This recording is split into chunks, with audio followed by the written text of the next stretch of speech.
Hello friends, आप सोच रहे होंगे आज मैम किन से मिलवा रही हैं। फ्रेंड्स, हमारे साथ में आज हैं मुकेश जी। मुकेश जी धौलपुर से हैं। इनके बारे में मैं कुछ भी आपको बताऊं उससे पहले मैं कुछ पंक्तियां कहना चाहूंगी और उन पंक्तियों से आप लोग भी परिचित हैं। ना हार में ना जीत में किंचित नहीं भयभीत में, संघर्ष पथ पर जो मिला ये भी सही वह भी सही। हम सोचते हैं कि हमारे जीवन में बहुत ज़्यादा संघर्ष है। मुझे लग रहा है कि मेरी लाइफ में बहुत प्रॉब्लम्स हैं, मैं बहुत संघर्ष देख रही हूँ। एक बच्चे को लगता है मेरी लाइफ में बहुत संघर्ष है, मैं बहुत कुछ देख रहा हूँ, मेरे से पढ़ाई नहीं हो रही है, मेरे पास फाइनेंशियल क्राइसिस है, मेरे पास ये है वो है। हर एक अपने आप को जो है फुल ऑफ कॉम्प्लेक्सिटीज़ में पाता है। हर आदमी को लगता है मेरी परेशानियाँ सबसे बड़ी हैं। पर जब मैं मुकेश जी से मिली और मुकेश जी के बारे में मैं सब चीज़ें बताऊं उससे पहले ये बता दूं, हाल ही में इनका चयन जो है एनटीपीसी में हुआ है और लकीली इनको जो है जयपुर ही मिल गया है।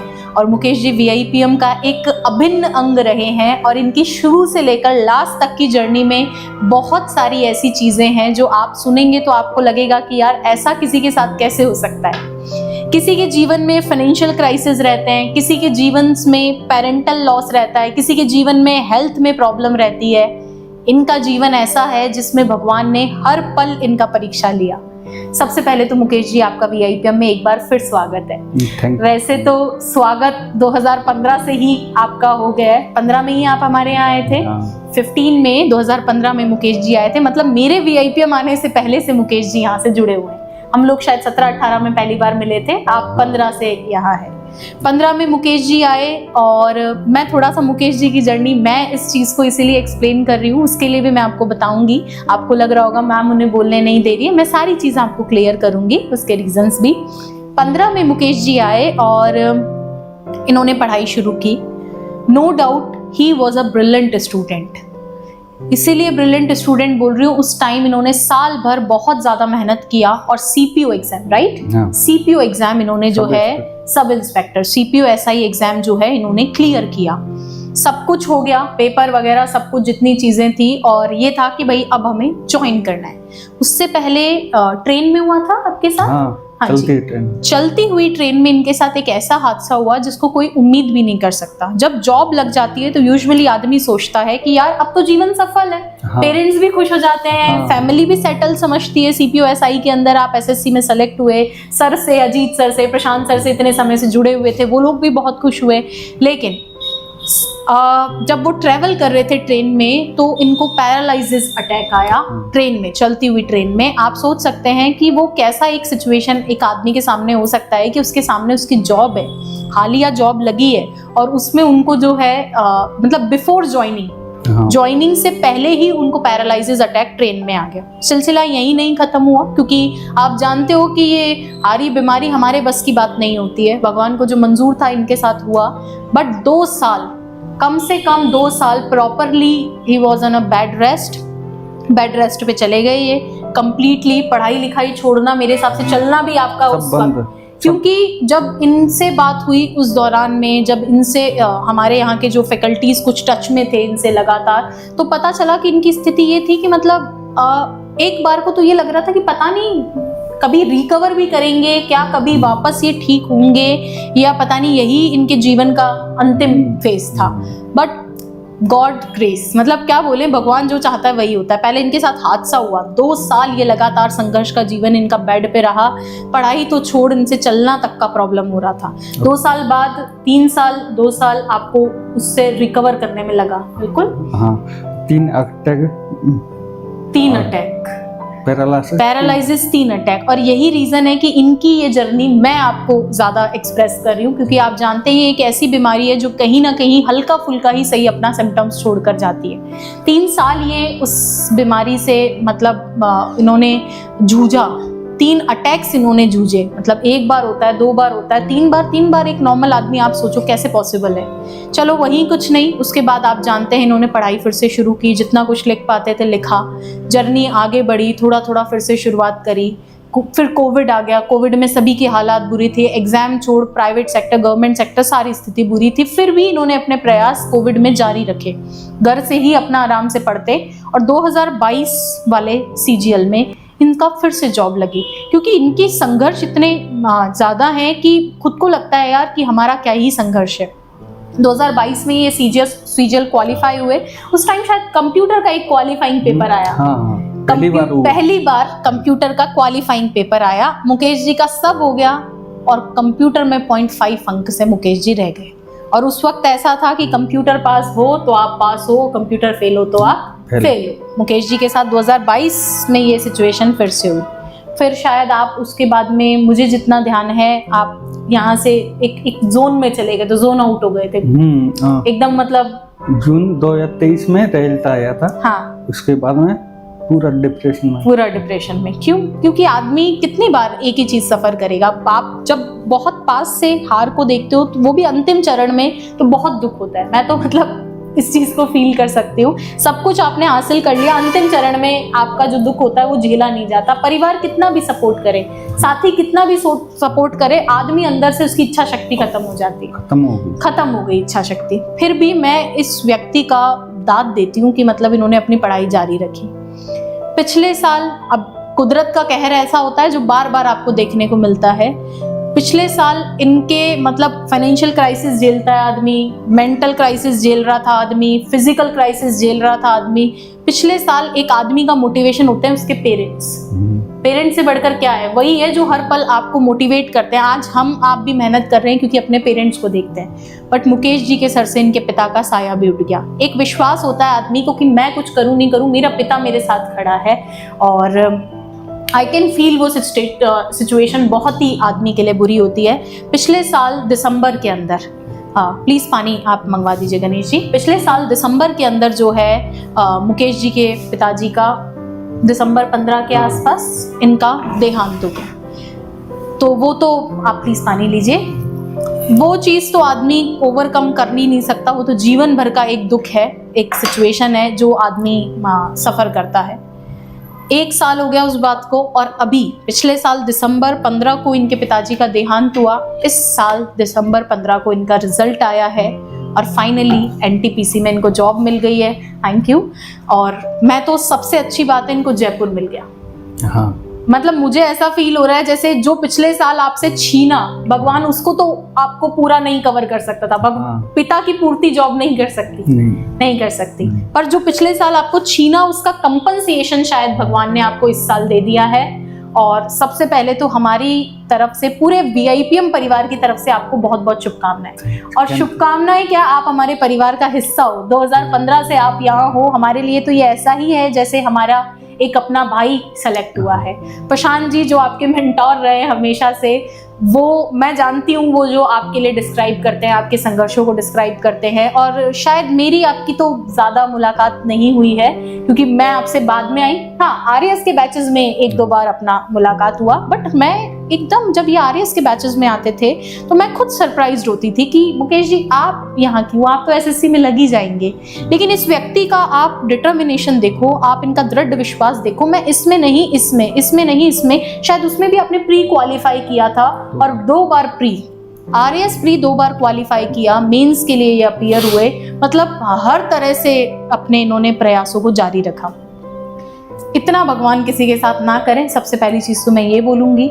मुकेश जी, सबसे जो इम्पोर्टेंट मुझे इस पूरी स्टोरी के अंदर, क्योंकि जो अपने व्यूअर्स हैं वो मेनली स्टूडेंट्स हैं, मैं कह रही हूँ आज मैं हूँ चाहे कोई और हो, एक बार से दूसरी बार एग्जाम देना भी हमारे लिए बहुत मुश्किल हो जाता है। एक असफलता हमारे पैरों को एकदम लड़खड़ा देती है, हम दोबारा नहीं खड़े हो पाते। आपके लिए 10 साल 2015 से 2025, और क्योंकि आप तो इतने ब्रिलियंट थे, 10 साल आपकी कमियों की वजह से नहीं। पहले आपके साथ, आप तो सीपीओ बन गए थे, सीपीओ एसआई, लेकिन आपके साथ जो ट्रेजेडीज बार बार हो रही थी, वो ट्रेजेडीज ने आपको कभी उबरने ही नहीं दिया।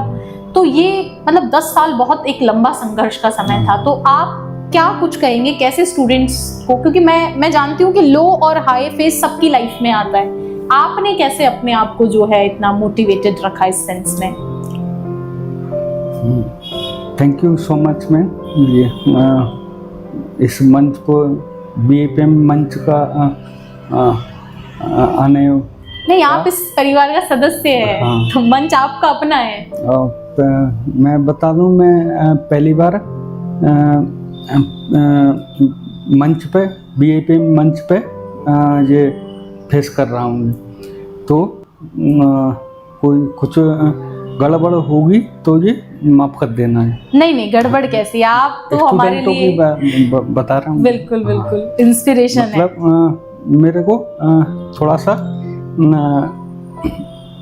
स्टूडेंटों को कहना चाह रहा हूँ कि ये मेरा मतलब मेरा मेंटली समझना, मतलब सीरियस होके ये मतलब मेरा मैसेज ये है आपको कि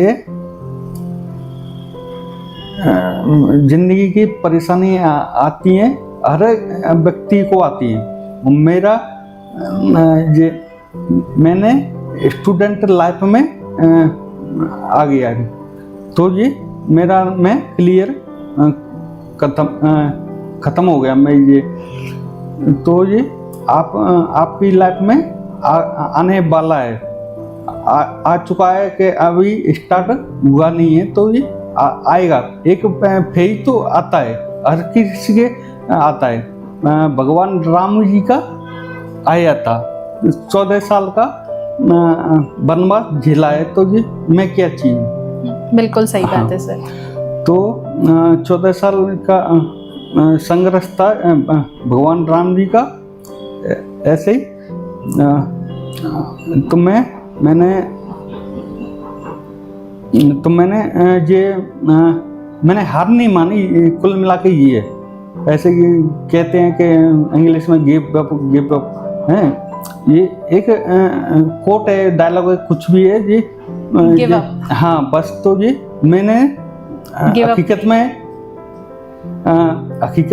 ये मैंने फेस कर लिया ये, तो ये आपको फेस करना होगा, अब नहीं है तो आगे चल के होगा। तो अब ये तो अभी पढ़ाई कर रहे हो तो कोई दिक्कत नहीं है, ये अभी नौकरी लग जाओगे फिर आएगा ये फेज तो सब चीज़ का आता है। तो ये हार मत मानो पहली बात। और हम क्या कर रहे हैं, हम पढ़ाई कर रहे हैं, पढ़ाई में तो एक तो ईमानदारी की होनी चाहिए। मतलब ऐसे नहीं कि हम लाइब्रेरी जा रहे हैं और लाइब्रेरी में रील्स चला रहे हैं, फ़ोन देख रहे हैं, हाँ रील्स चला रहे हैं, फोन रहे हैं, वाईफाई फ्री मिल जाता है तो ये मूवी देख रहे हैं। हम घर वालों से ये कह देते हैं कि हम लाइब्रेरी जा रहे हैं, तो घर वाले समझते हैं कि हम पढ़ाई के लिए जा रहे हैं। सही बात है। मम्मी पापा को क्या पता कि ये पेरेंट्स के क्या होता है, ये अवेयर नहीं है पेरेंट्स। हाँ मैं इनने देखा नहीं है लाइब्रेरी वगैरह, तो हमने देखा है। तो एक इसलिए ईमानदारी ऐसे यही होती है। मतलब लाइब्रेरी जाओ तो ये एक स्प्रिंग बोर्ड का फैकल्टी है जी, हिस्ट्री की रायवी सर, और ये लाइब्रेरी ये एक वीडियो है यूट्यूब पे, पढ़ाई तो देख लेना, कोई दिक्कत नहीं, और सीरियस से ओके देखना। और मैंने पूरा देखा है ये कि ऐसे होता है। और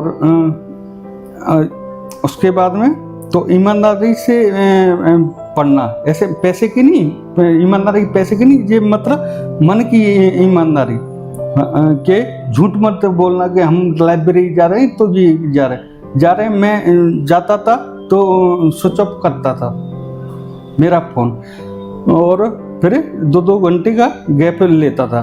2 घंटे पढ़ गया, फिर चाय पीने जाता था, चाय पी के 10-20 मिनट में मूड फ्रेश हो जाए, फिर 2 घंटे वापस घुस जाता लाइब्रेरी में।